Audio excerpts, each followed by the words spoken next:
Hello, this is Scott Hoy. And I'm Kyle Miller. Today's episode of the Psychology Talk podcast is from the vaults. We've handpicked some of our favorite and most popular episodes to share with more listeners. Since we started this podcast, we've been on a mission to better inform clinicians and consumers on topics in mental health. We strive to reduce myths and misconceptions and enlighten you beyond the many memes or sound bites that try to sell you on ways to better your life. So without further ado, here's an episode from the archives to do just that. So please do your part and take a moment to subscribe, like, and leave a review for us at Apple Podcasts, Spreaker, or wherever you're listening in from. That would help us to continue our mission at the Psychology Talk podcast.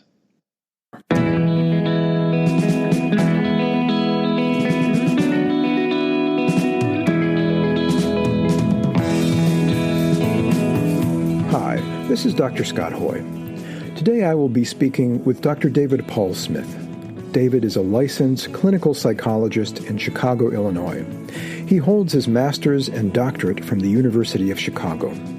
On today's episode, he will be speaking primarily about his research and experience with Native American, also known as First Nations, healing traditions. We cover quite a bit of ground here, also discussing integrative clinical work and David's educational background.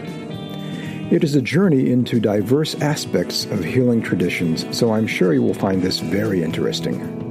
And now, here's the interview.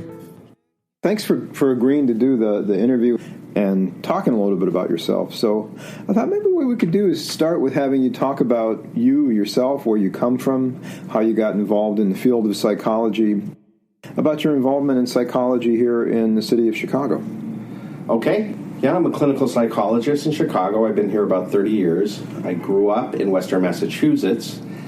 And by the time I was in junior high school and high school, I was reading a lot of theology and philosophy. And I thought, how the hell do you make a living with this stuff? And then I read Freud and Jung. And then I decided back then I wanted to be a psychologist. So I had the rare experience of actually following through with what I've been interested in all my life. And I've always been interested in things like mysticism, shamanism, parapsychology, anomalous phenomena, and human nature. So that goes back a long time. So I went to the University of Massachusetts. I did I didn't like conventional education, but at the University of Massachusetts, they let you put together a major. There was a university without walls. First 2 years, you get through your core requirements, doing kind of what you want as long as they agree with it. And then I put together a degree in psychology and spiritual development. Don't know if anybody's ever done that since then. I was going to call it psychology and religion because that's what I was interested in, and they suggested that. And that was through the bachelor's degree in individual concentration. So I've always been studying kind of spiritual things and culture and a basic background in psychology. I went...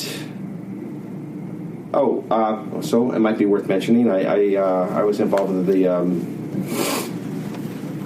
what's the name? The Buddhist Studies program. I took some courses. I took courses with Dan Brown in 1982, who is in the hypnosis field, and I did a dissertation on Theravadan Buddhism and development of consciousness and meditative traditions.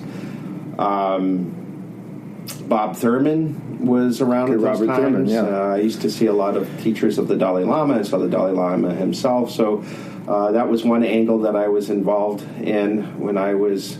So you've always kind of had a spiritual bent to your interest in psychology. And managed to integrate it into my education and work.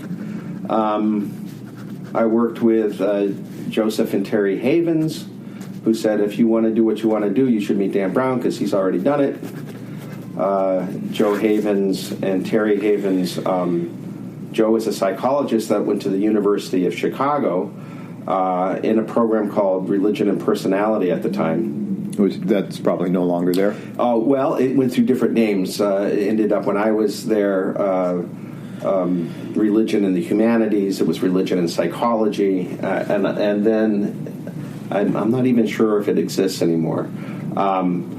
But I started at the University of Chicago after working in Albuquerque, New Mexico for a while, where I got involved with Native American medicine and religion through a coworker of yours? I did. A friend of mine, and this has often happened in my life, got to be friends before I knew he was somebody who had traditional training. What do you mean by traditional training? Was he like, did he go to a weekend workshop in shamanism, or no. was he? Don is Don a full-blood, Don Bocage is a full-blood Ojibwe Native American guy who grew up in Canada. It's as traditional as you get. Okay. If you're going to be a shaman, there's certain ways where you're accepted culturally, and if you have relatives who are shamans, or you've been taken under the wing of a prominent shaman, trained because they see some talent in you. This was a guy whose uncle and grandmother were shamans, or amongst the community, some people thought them witches. Okay. So you either kind of go with it or you were distrustful of it. Then Don worked with Dan Pine and Art Solomon, who were prominent traditional healers back in the 60s and 70s. I don't know exactly when they both passed away, but by the turn of the century, they were both gone. My friend had moved to Albuquerque, and we worked together at a child's psychiatric hospital at the University of New Mexico. Wow. And got to be pretty good friends. I think it's just that I get to be friends with people who are interested in the kind of stuff I'm interested in. But before I left for graduate school, he and a group of people and I went out into the woods for a weekend and built a sweat lodge and went through a sweat lodge ceremony. So you went through a proper traditional Native American sweat lodge ceremony with Native Americans, mostly? Well, no, it's more of a mixed community, but a lot of the people had Native American blood. But it was Don was running it? Yeah. Wow, okay. And he had showed me some of the basic training and how to put sweat lodges together. I've often had people that I've run into try to teach me things, and I think I don't pick up on the fact that they're trying to share the tradition with me. So opportunities lost sometimes because sometimes, I can tell other stories too. But I have always stayed in touch with him. He's an old friend. His wife suggested, when you go to graduate school, maybe you can write a dissertation on the sweat lodge. And I kind of took her up on that when I was trying to figure out what I was going to do in the master's program.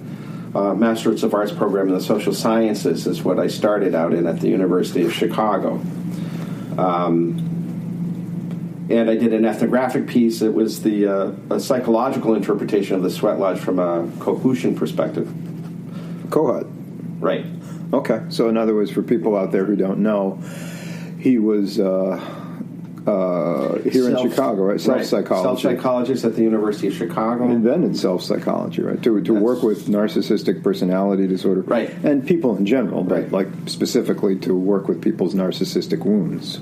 Right. Psychodynamically. And reinterpret narcissism in terms of healthy and pathological narcissism. We probably could use a little bit of that kind of interpretation now because narcissism seems like a bugaboo in our society.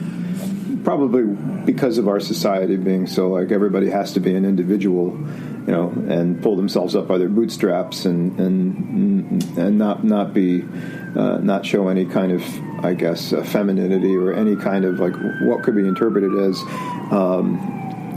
softness about themselves.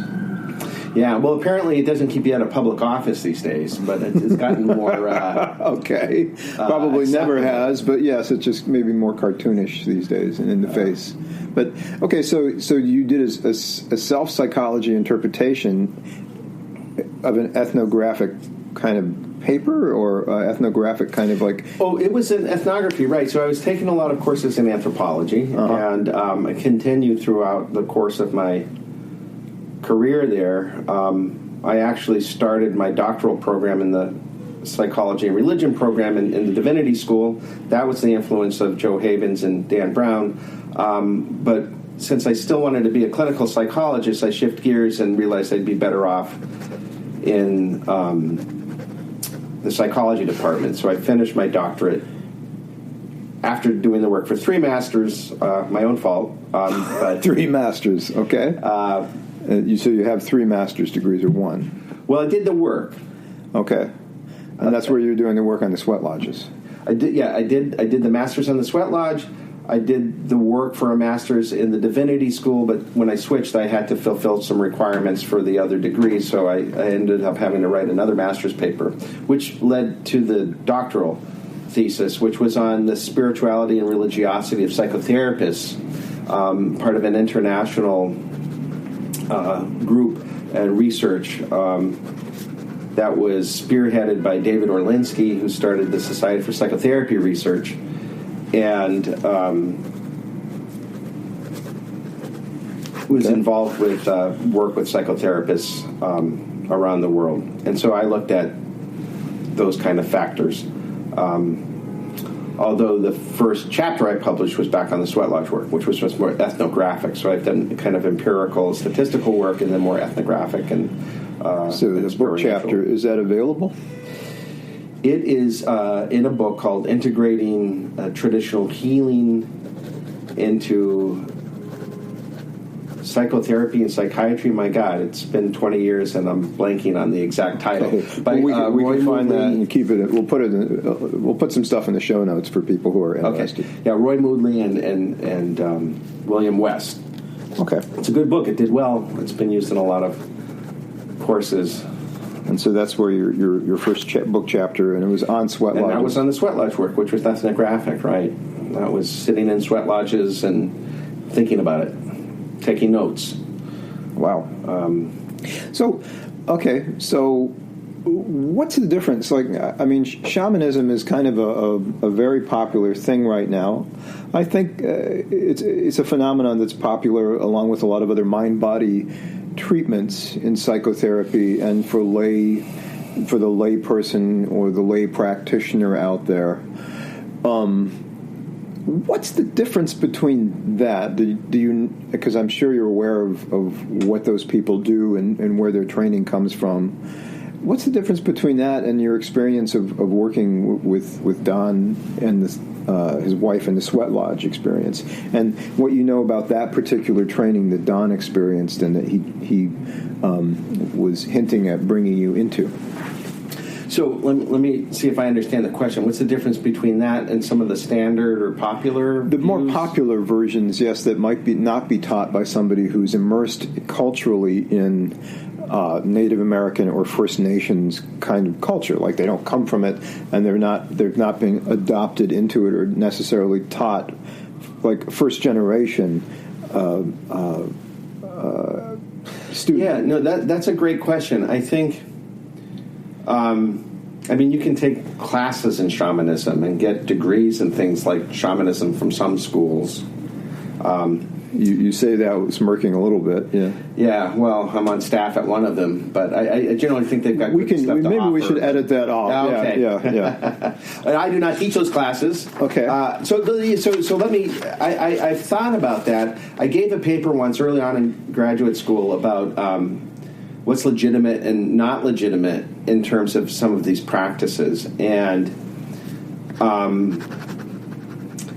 it's a fuzzy area. For me, I think legitimacy, kind of as I mentioned earlier, is culturally constituted, right? So if you grow up in a society where practices have been practiced for hundreds of years, and there's certain standards of what legitimates a person, right? So if you're a legitimate healer, it's because people accept you that way. Why do they accept you? Well, because your grandmother was a medicine person, and then prominent medicine people take you under their wings and train you. Oh, by the way, over the course of years, I think it's harder to get this training legitimately than it would be, or equivalent to getting a medical degree or a doctorate. You can, Don would tell me that you'd have to work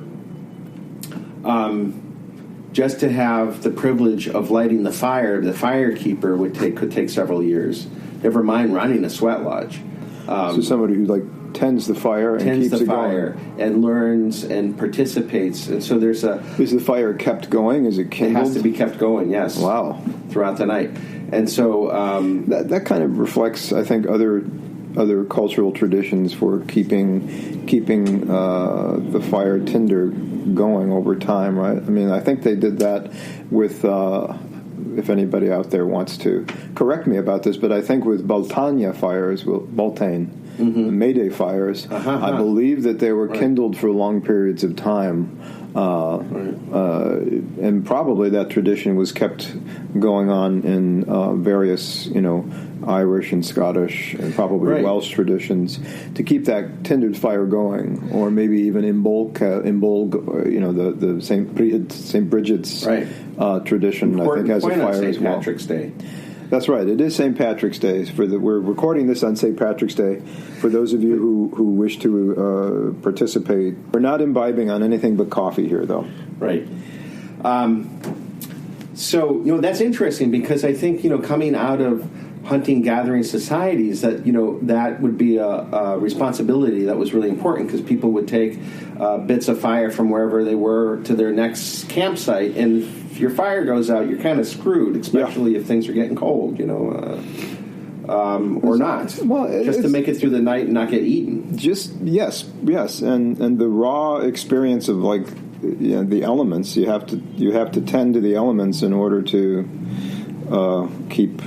Hunter-gatherer societies or other societies that haven't bricked themselves into buildings so much. Yeah. The other thing that comes to mind is in the responsibility for keeping things going in a sense of time is different in a traditional perspective. One thing that I took from it, Don would always say that you think in terms of 7 generations. And so there's a sense of interconnection with the rest of the world, plants, animals, the rocks, and people, and also a sense of responsibility and time, which I don't think in our culture is so, people who are arguing that maybe global warming is not a real thing, it's a different kind of perspective on what you can get right now, rather than what I'm doing is important for the next 7 generations coming after me, and I have to conduct myself responsibly in those terms. Yeah, but it's not necessarily a law that's based on a commandment. It's more you see the the bending away from the law, right? If you see how connected you are to the environment, culture, in your culture. Because you have a need for closeness to something like the element of fire, for instance, or air or water, you have more relationship to it. It's like the difference between a barter economy and a digital or a paper money economy or metal money economy. If you're trading a cow with somebody, you probably have gone through experiencing that cow being born. You've seen it grow, you've nurtured it and helped the mother to nurture it, you've raised it, and then it has more salience or more meaning to you. For sure. Than greater value. And more connection to it as a living creature. Right. Rather than a piece of paper or money, or now a truly digital economy that we seem to be moving into. But getting back to this, the difference between... I think what you're saying is the difference between someone who goes through a weekend workshop and learns how to do some drumming and some to lead somebody in a kind of inner experience of an underworld and coming back up with some kind of symbol or something or a totem animal that they're connected to. The difference is that's maybe one element out of millions of elements of the training, or thousands of elements of a training, and it's more of a mindset, it seems. Oh yeah, for sure. And it's a long term, like you said, is longer perhaps than getting a medical degree, which is 7 to 10 years, right? Well, yeah, and it takes a lot of persistent commitment and responsibility. And one thing I noticed in the sweat lodge experiences and Don, that one thing that he had got over the years was a very fine-tuned kind of intuitive sense of people and processes. Now, I think it was Theodore Roszak that talks about listening with the third ear. So in therapy, picking up on things like subtle things like body language and how a person's responding to you in terms of tone of their voice, and these other kind of subtle things, and things looking at yourself in process of what comes to your mind or your reaction. So, noticing if you're having a counter-transference and seeing what that tells you about the process in therapy. That stuff is in the shamanistic practice too, except I would say broader, because they're in tune with things in their head that have to do with resonances of the plants, the animals, what's going on in the world. I can give you an example. We were preparing, I had gone back out there to take notes for a sweat lodge. And we were rushing around doing errands, getting ready for this, building the sweat lodge and preparing this thing on somebody's property. And we're rushing back. And this is out in the desert, so there's nothing around. And we're racing down this highway, and there's a fire engine coming, and we're the only two people, and lots of space. And Don drives up and starts to take a left, and sure enough, the fire engine's going the same way and cuts us off, and we almost got in an accident, but he stopped early. And that was his interpretation, was that it was a sign to say we need to slow down and take more attention to things. So that might seem kind of obvious, but it wasn't just dismissed as, this was a mere accident. It was like he got in touch with the fact that he's rushing around and he needs to be going slower and being more attentive in terms of the whole process of the weekend. I was there for a week, but the weekend ended up with the sweat lodge. It could be an eagle flying overhead is significant in some manner, and that tells you something. I see it as a projection of the unconscious. I mean, if you want to look at it psychologically, projection of the unconscious onto your perception of the environment, but looking at your responses and interaction with things in the environment to learn something deeper. And I think that's how shamans think. Well, okay. So they're kind of like you're calling to mind for me the idea of the idea of synchronicity that comes out of Jungian psychology, mm-hmm. and even the idea of like shuffling a tarot deck and pulling out a card and reading that as an interpretation and the question.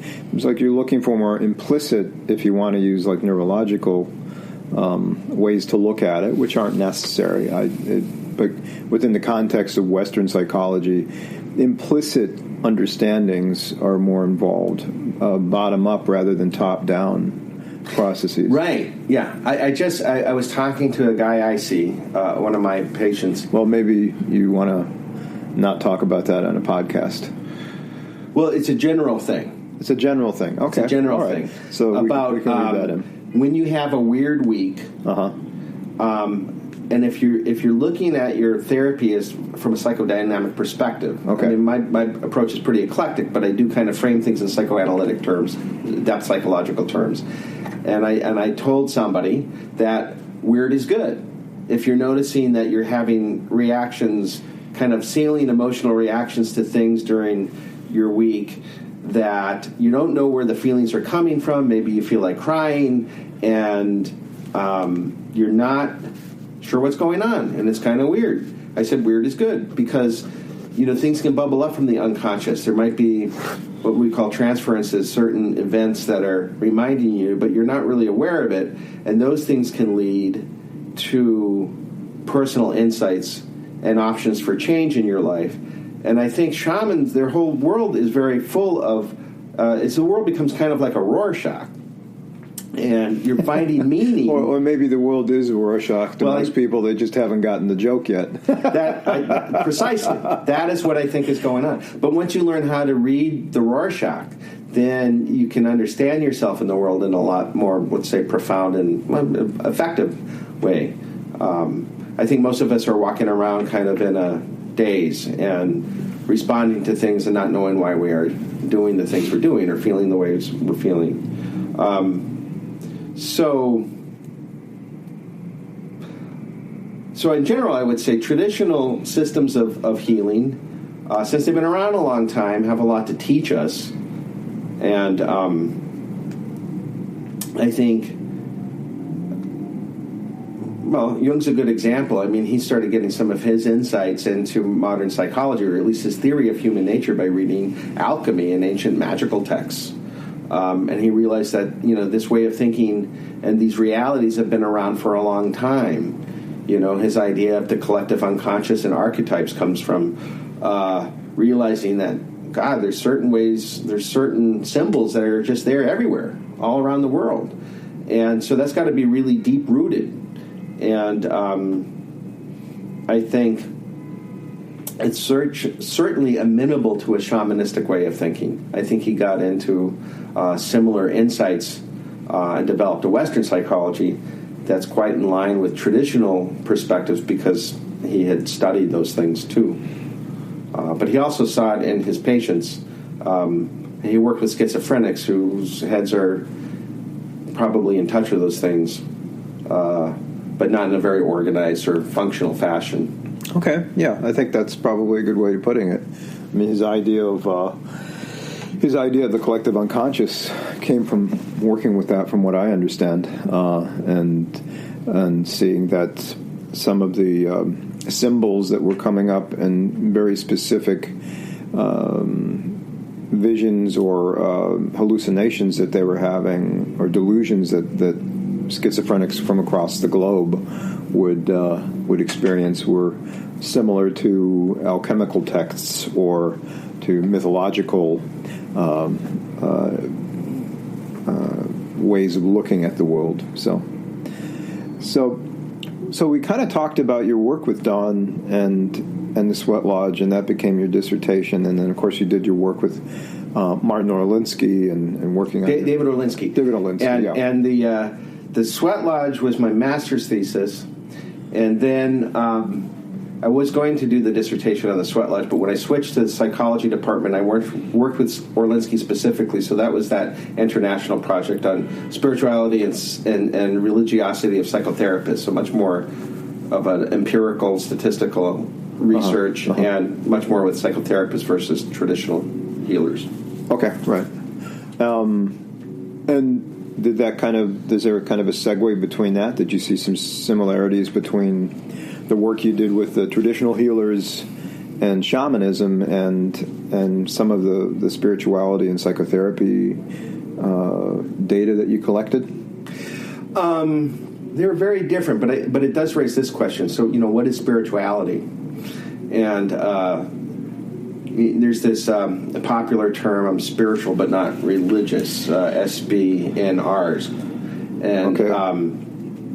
And one of the things that came out of the research that I did with Orlinsky was that psychologists, well, I guess he was thinking, I wasn't too surprised, he was quite surprised that he thought, psychologists, kind of like Freud, they're atheists, they're pretty secular, they wouldn't be interested in this stuff. What came out is that the spiritual and religious, well, you can kind of get a 4x4 graph, right? You can be not at all spiritual or religious. Mm-hmm. You can be highly spiritual and highly religious, or you can just be highly spiritual or highly religious and low on, so there's like 4 domains, right? Yeah, 4 domains, right? Like a window. So people who are highly spiritual and religious tend to be like, a pastoral counselor. Mm-hmm. Then there are some people who are just clearly secular. They just didn't think any of this was interesting. The interesting thing is that if you included the people who were, religious or religious, both highly religious and highly spiritual, or people who are just highly spiritual, you get like 65% of the population. That was in our findings, and there's other research that's kind of comparable. So there's a big chunks of psychotherapists who they might not go to church all the time or synagogue or maybe but they do think things that like spiritual phenomena are important in their practice and in their lives. And so what is spirituality? And if you go back to the etymological roots, it has to do with breath, like spiritus. If I got that right, it's the breathing. And if you think about it, I've come to think of it as just kind of being in tune with an experiential state, right? In the East and in the West, some of the standard practice in like, say, mystical traditions or yogic traditions is to focus on the breath. And now mindfulness is a big industry because there's benefits to just kind of slowing down and focusing on your breath. And so I think I've come to think it's the certain heuristic here is like anything that turns you inward tends to be associated with spiritual things. It's a more phenomenological or existential part of life. It's not analyzing things so much, it's experiencing. And sometimes it takes you outside the realm of being able to articulate things very well. So that's kind of the mystical. And so I think that's why why would a sweat lodge be considered spiritual? It's very popular in New Age societies, because it has to do with getting in touch with your raw experience. And then there's another thing we could talk about, but I think something that's the essence of therapy is just shaking up your system sufficiently so that it brings you back to some kind of baseline. You could kind of say rebooting. I think that's something that all these traditions have, whether it's a sweat lodge or a peyote church ceremony or a vision quest.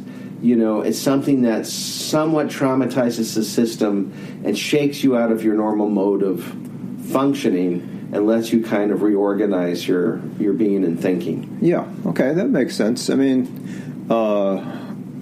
Jeff Zeig, one of Milton Erickson's students, he likes to talk about how people specifically don't come to psychotherapy for insight per se. They don't want to have they don't want to have psychoeducation, although that's part of it. What they're looking for is a new experience. They're looking for experiential learning, which means you do have to kind of shake things up a lot. And when you mentioned that shaking up or rebooting, it reminds me of a lot of the research that's going on with really good research with psychedelics utilized as an adjunct to psychotherapy. Mm-hmm. And what they're thinking now is that psychedelics, the reason they, in a therapeutic dose with the right set and setting, can actually shift the default mode network of the brain. So it basically shifts it's like a tectonic shift or a paradigm shift for the mind in a brief period of time, and then all of the dust settles later on and you see things differently afterwards, which is what therapy does, either briefly or long term. Or slowly or subtly, but it can be powerful, like eating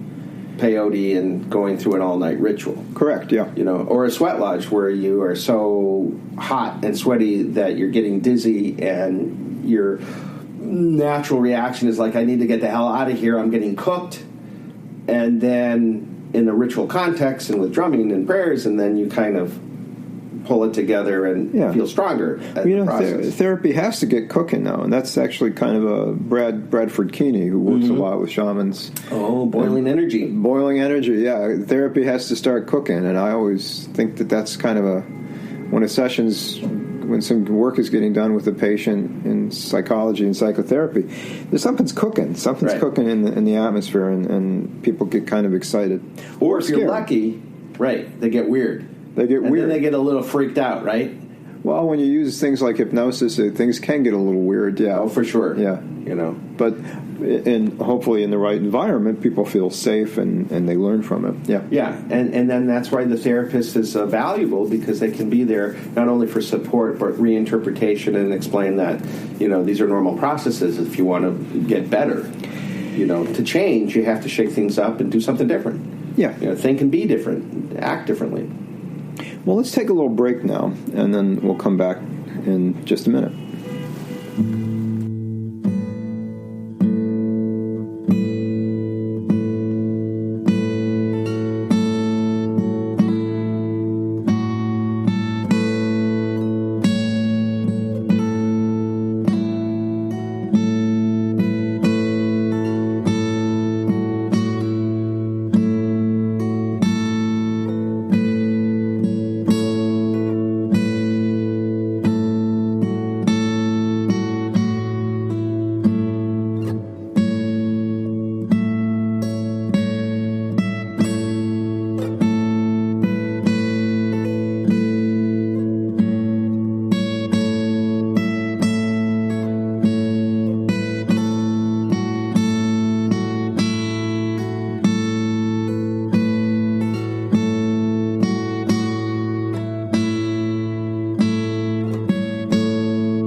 so we're back here.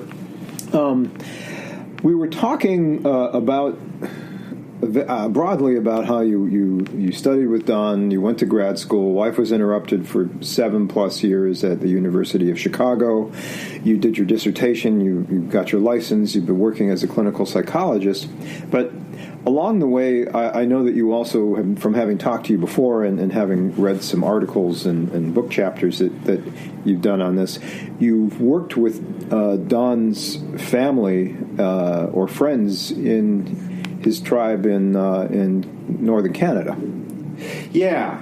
And at some point in around 2005 or so, he said, look, you know, if you really want to learn more about this stuff, you got to go up and meet these guys. He grew up near North Bay, and I have some friends now on Serpent River Reservation, which is about an hour out of Sudbury, which is about, I think, 4 or 5 hours north of Toronto by car.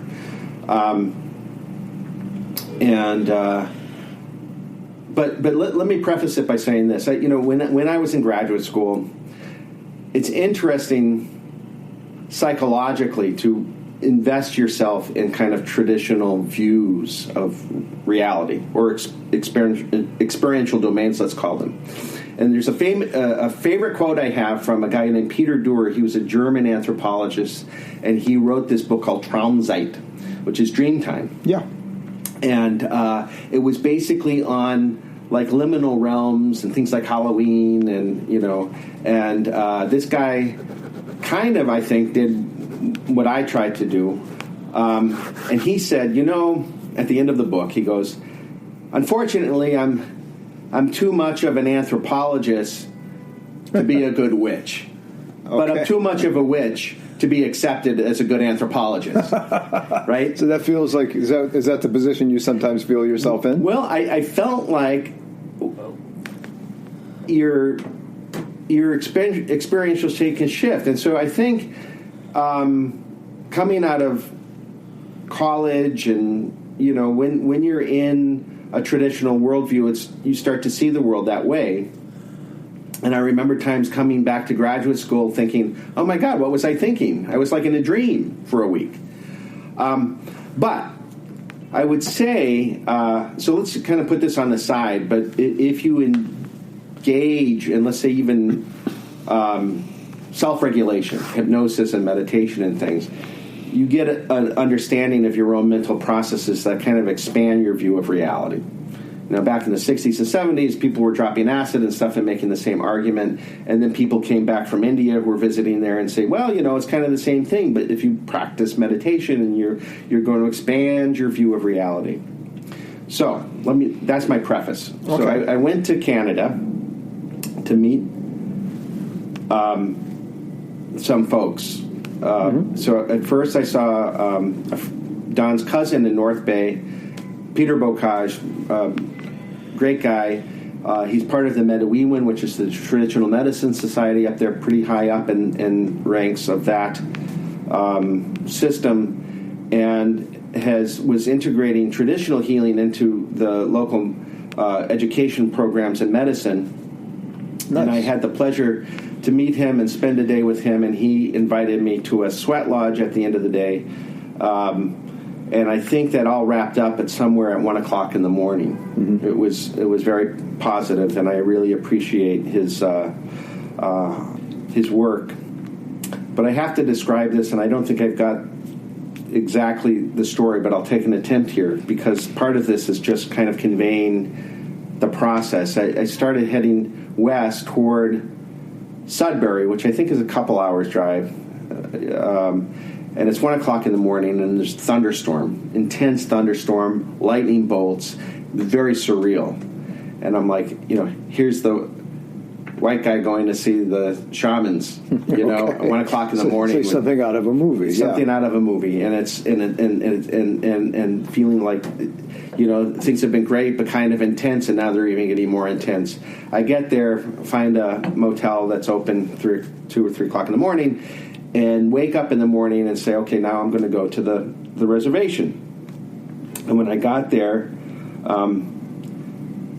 the first lady I met was just Joyce and she said later that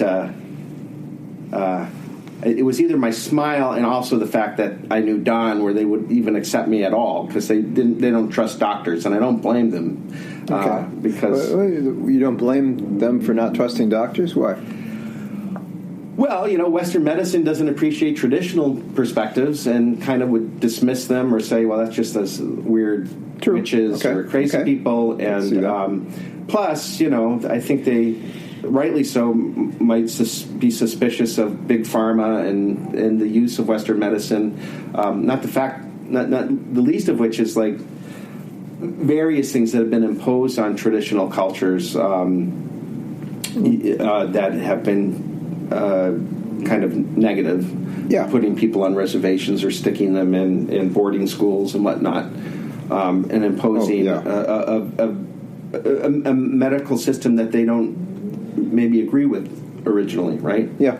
I think things have evolved, but anyways, we were having a great discussion. They invited some of the apprentices that worked with them, and then there was Isabel, who came by, and it's a group of folks that do traditional healing, and at some point they said, well, if you really want to know this stuff, we can just show you. I said, okay. And they decide to do the Cedar Bath. Now, the Cedar Bath is it's a traditional practice where a concoction with cedar branches and berries and pine needles, are cooked, and then the broth is used, and it's an energy process where in a group the people will took hand cloths, and I was in my jeans and a t-shirt, and they dunked the washcloths in the solution and then use it to move energy through your body. This is how it's conceptualized. So it's a cleansing. They're going to move bad energy out of you or resolve blocks. And so it's not uncommon, similar ideas in the East with prana and Kundalini and things like this. Although it turns out, and this is part of the story, I don't think that they were really familiar with those things at the time. And what happened was they had no idea of what prana was or Kundalini, right? Because I asked them these kind of like Asian or South Asian versions of what they were doing. Perhaps I laid on the table and I put a washcloth with the solution over my eyes, and so there was some, we could call hypnotic kind of characteristics of this. Mm-hmm. So they starting the ceremony, and they call in the spirits. And you kind of relax on the table, and then the people surround you, and then they start to work on you, and they're kind of not touching you, but they're moving their hands over your body. And pretty quickly, my body started to move. You mean your body started to move of its own volition? Well, no, just like a sneeze or kind of like a muscle twinge, And I was thinking about this being, a researcher, a psychologist, and then I started to have strong emotional kind of an abreaction. It was an abreactive experience. I started to feel like my twitching and feeling strong sadness, and if I wanted to not go with it, I could stop it, kind of like repressing a sneeze. But the urge to move or eventually cry just came of its own volition. Well, okay. So when you were talking with them before they decided to show this to you, to give you the experience of the Cedar Bath, did they prime you? I'm going to play the devil's advocate here. Did you notice like that you were being primed by some of the conversational topics, like expectancies or anything like that? Absolutely not. We were just talking about my relationship with my friend Don, and their work is, we were talking about traditional healing and different things and spirituality and various stuff. But no priming in the sense of this is what you're going to go through or here's what we're going to do. They just suggested it, and then they lay on the table. No suggestion in terms of hypnosis. No. In the process of this, as I started to just let go. and I cried, and I'm kind of convulsing, and Isabel, who's at the head over my head, and other people are moving. Oh, by the way, as they're moving energy out of you, they're throwing up into buckets because they're taking the energy into themselves. This is how it's conceptualized, and so it's very shamanistic in that well, right? Okay. You know, they're moving, they're barfing, they're like, oh, he's resisting, and usually when I started to resist to see if like I'm suppressing a sneeze, and then they're this corresponding, oh, he's resisting, and then I would just kind of relax and go with it. She did suggest, she goes, well, just go ahead and scream, like primal scream therapy. And so I did, just to let it out.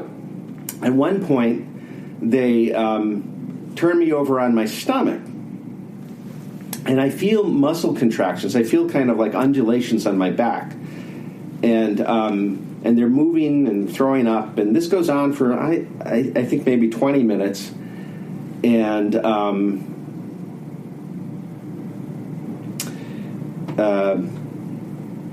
they said there was some kind of blockage around my heart area, and they kept working, and finally I calmed down, and they say it's done. And it sounds like it was in a kind of a nerve-wracking experience on some level. Well, I tell you, it was an abreactive experience. It was kind of intense, being crying and flopping around and having people like move their hands all over me and having these weird kind of responses.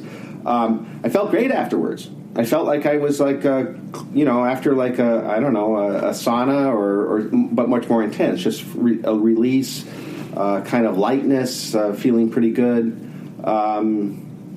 They talked about my dad had died a few years earlier, and they thought that some of it was related to unresolved things with his death. And they gave me the bucket to pour out in the backyard because they said the earth neutralizes the negative energy that was in this solution. So this is how they view it. The interesting thing is we had a debriefing session, and they're like, well, how was it for you? I'm like, well, I feel pretty great, but that was really something. I'm not sure what to make of it. And then Joyce tells one of the participants, she says, well, tell them what you saw. She goes, and this is on Serpent River Reservation, by the way. She says, I saw a snake crawl up your back, but that's a good thing because, don't think of it like in the Christian tradition where the snake represents the devil or anything. I mean, it's a good spirit, but I saw one crawl up your back, which kind of blew my mind because, one, I felt my muscles kind of rippling in my back in some kind of weird way, and then I said, while you were on your back or on your stomach? On my stomach. Okay. And they were working on my back, and I said, wow, a snake. I said, well, you guys have heard of Kundalini, right? Which is the serpent energy in the Vedantic tradition. And they all looked at me and shook their heads. Now, that's what started me on this kind of paradigm shift. I said, one, from kind of a Jungian perspective, we're dealing with a universal here. I mean, the serpent spirit, in your back, and these conceptualizing things in terms of energy and moving negative energy out of you and changing things. Wow. But the thing that stuck with me that made it more scientific than just some weird freaky experience was that I had experienced kind of like these ripples, these muscle spasms in my back. She saw a snake go up my back, and I was like, how can you account for undulations of the striatic muscle? And I started to talk to doctors. I work in hospitals, and I started to talk to a variety of people. Most of them were like, well, I'll have to think about that. I have no idea. I don't know. Finally, I talked to an old mentor of mine, Jerry Rodas. He was a dean of Midwestern University, osteopathic here in school, Chicago, west of Chicago. And he said, well, look, there's a variety of things that could do it. An electric shock could do it. Certain drugs might have those kind of repercussions. But if you really want to understand this stuff, go talk to Ken Nelson, who was another doctor, osteopathic doctor, at the hospital I worked at, St. James Hospital. And Nelson had done work with cranial osteopathy. Is that like cranial, what is it, the cranial, there's a kind of like a the osteopaths work with cranial sacral therapy, right, where they manipulate the back of the head and the neck. They usually manipulate, the musculoskeletal system, but cranial osteopaths work with head energy. Interesting. That's what's interesting, right? And I went to talk to Ken. and found out that they had actually done research on this guy. His wife did energy healing. So this brings me into the world of energy healing, which is very common to New Agey types of people. But from my mind, I was like, I had a real experience of something that I thought was just imagination. And okay, so you thought it might be something that was suggestibility issues, or something that might happen in a trance experience or meditative experience that is more based on the phenomena from the mind. Right. And here's the clincher. Nobody suggested, and I don't think you can suggest undulations of your striatic muscle. You can't say, oh, why don't you just move the muscles in your back like a wave up your back? No, I mean, that's why I was talking to doctors about this, and nobody had a good answer until Jerry wrote us. And then Ken Nelson said, well, there's this energy stuff. Goes back to their view of it, right? So this is the traditional healing, viewing the body-mind as some kind of biological energy. And then I wrote a paper on this, which you helped with the journal. Yes, I did, yeah. And I was thinking back, because Anton Mesmer, the other thing that we have in common is the hypnotic world, clinical hypnotic world. And Anton Mesmer viewed what he was doing as a kind of animal magnetism. Magnetism was kind of the magnoelectrical kind of process was new in science 200 years ago, or a little bit more. And he viewed it as a magnetism, but kind of an animal magnetism. And this was poo-pooed because you had people like Ben Franklin and the Academy of Scientists saying, this is just in this guy's head. There's no scientific proof. Well, Ben Franklin almost killed himself working with Leyden jars. His idea of electricity and energy was a little different than Mesmer's. Because Mesmer was using the animal magnetism as like it was fascinating for people in the Age of Enlightenment to work with electricity, and they oftentimes thought it was like a physical emanation of ether or some kind of fluid, right? They thought of it more of like a fluid, yeah. Well, and Mesmer's idea of this kind of animal energy, when looked by people who were working with electricity, they said, oh, this is bogus. This isn't energy. This is just in their heads, which is kind of how hypnosis is viewed. This is imagination and suggestion. Well, it's not that it isn't. I'm just wondering, after this experience and looking back at the history and what I wrote the paper, is that consistently through the 19th and 20th history persists this traditional view of a kind of prana, chi, even with Wilhelm Reich, who was a contemporary of Freud, ended up in Maine working with orgone energy.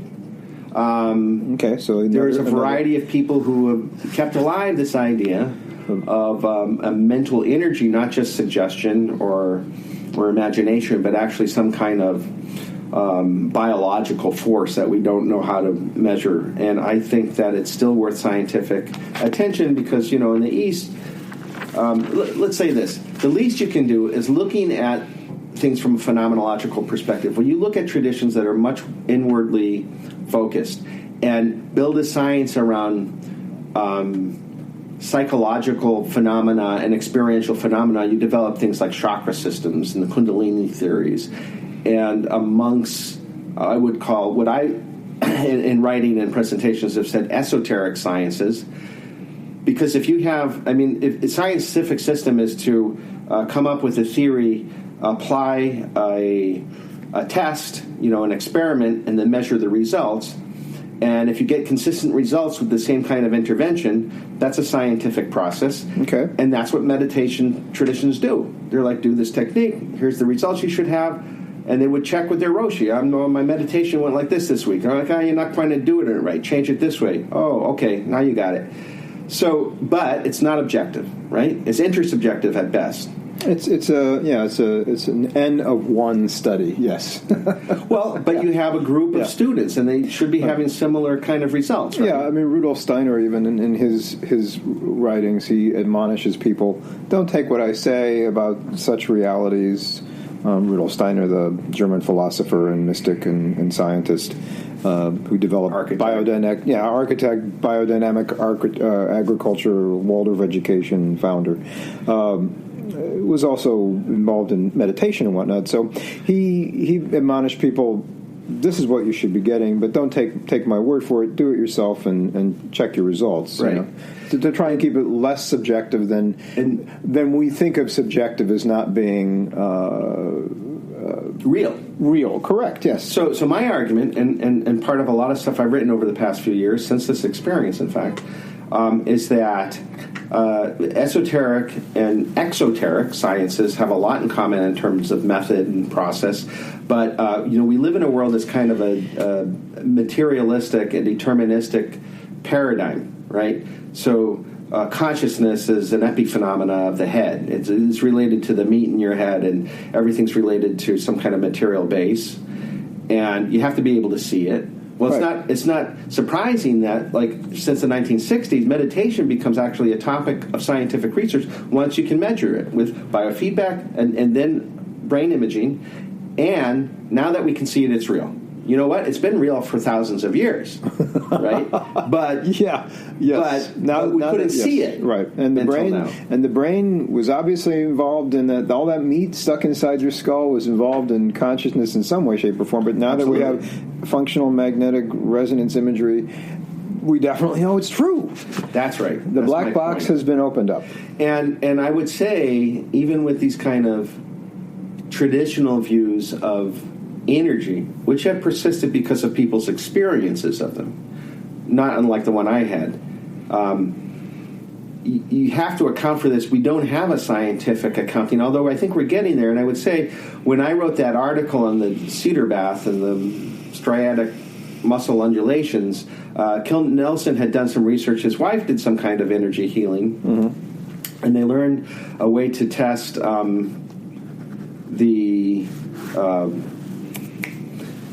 you can help me with this one. The heart blood pressure variation. Oh, the heart rate variability? Heart rate variability. Okay. You can test, and you can do an ABAB research paradigm where you measure a person's heart rate. The person does their healing. It changes. Take away the intervention. It goes back to a more chaotic state. Reintroduce the healing, the heart rate variability changes. So we're getting closer to ways of measuring. We just haven't developed the paradigm shift to accept the science yet. Okay, well that makes sense. That makes sense. Or conversely, it's a slippery snake that you can't catch, and there'll never be any way to really test any of these things because its subjective experience meets the outer phenomenon. Because doing biofeedback with people, right, and heart rate variability biofeedback, you're training a person to attend to their inner world. Usually through things like, the Institute of Heart Math has certain techniques, or you teach people relaxation training. You're creating that coherent heart rate pattern. And for those of you out there, I'll put some more stuff in the show notes. This could be rather epic show notes for me to construct. The thing is that there's a process that happens. So whether or not it's actually the energy that's being, I would have to wonder if it's energy actually being done, or the fact that someone's on a nice massage table, there's some nice background music, and yes, there's touch, energetic touch, which people like, which elicits like oxytocin and all sorts of other feel-good, chemicals in the system. But thinking from a Western perspective, the heart rate variability fluctuates throughout the day. And if you just think positive thoughts, for instance, right, you have more coherence. If you're laughing and hanging out and entrained in a conversation, sure, you have more coherence. Being able to measure, and I think the heart math folks have been looking into this, right, looking at measuring the energetic fields, right, of people affecting each other. Right. Was that involved in that study? Do you know? Well, it's in the same ballpark, and this was earlier on. So I would say also, I'm not saying I don't know the study, but I'm just trying to, for the people in the outside audience who might want a devil's advocate. I'm advocating now for more of a skeptic. Yeah, and I think you have to. I would, and of course, I didn't bring my notes to prepare for this because I didn't know I was going to talk about it. But people can go look this stuff up. And the heart math, I think, is a good place to start. If you have a study where a person is applying an energy, the person's not being touched and isn't aware of whether the person's doing the intervention or not, and you still see the differences, that's when it gets interesting, right? And I think if you look cross-culturally throughout history, you see similar, especially in these spiritual traditions, you have this idea of energy, you have these kind of a healing energy that people can work with. Even in Western exoteric spiritual traditions like Catholicism or Christianity, laying on of hands, or just prayer is a kind of distance healing, correct? Right. Yeah. Right. This concludes part one of my interview with Dr. David Paul Smith. David's research into the Sweat Lodge tradition and his experience with Ojibwa traditional healing is quite fascinating. I did, however, find it necessary to add a bit regarding heart rate variability biofeedback, because there seemed to be a bit of a leap of faith, if you will, from that traditional healing experience and that biofeedback modality. I have experience in that biofeedback modality and others, so I felt it important to question him about it. I would love to return to this subject in the future, as I find energy healing fascinating, and it is not very rigorously studied, in part because of it being difficult to operationalize and measure what happens during a session. Join me next time when we will conclude our discussion covering clinical practice, working in the Chicago area as a psychologist, and discuss David's thoughts on providing mental health services to the underserved in this city. This podcast is for entertainment and informative purposes only. If you need a mental health professional, please seek one out. All material copyright 2019, the Chicago Psychology Podcast. Music provided by the band Serenati. Musical interlude provided by Patrick Penta from his album When I Was a Young Man.